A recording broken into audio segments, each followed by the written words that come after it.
Hello! Today we're going to learn how to use the Users Registration tab in the side menu of your control panel. You will select Users and then Registration. In the Access row filter, you will select Standard User and then Search. Now you will see your list of registered users. You can view and edit all of the information of the users. By clicking on the drop-down arrow next to the I button, you can edit the user's information.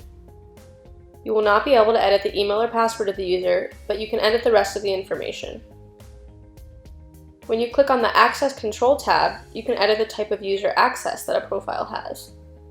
A standard user is one who only registers for the application and is a common user. An event manager is the only access profile for event management and is the access profile for managing a group. The small group leader is the access profile for managing multiple groups. The content manager has access to the entire content part of the platform, except the financial content. The administrator is the master profile and has access to all other profiles, the control panel, and application information. We'll click back. You can add a new user by clicking the green New button, where you can input their name, their email, and their phone number. Don't forget to save any inputs when you're done.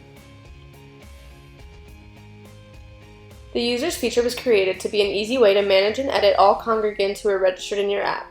If you need any assistance using this feature or your app, please do not hesitate to contact us through our support channels. Thanks, and talk to you soon.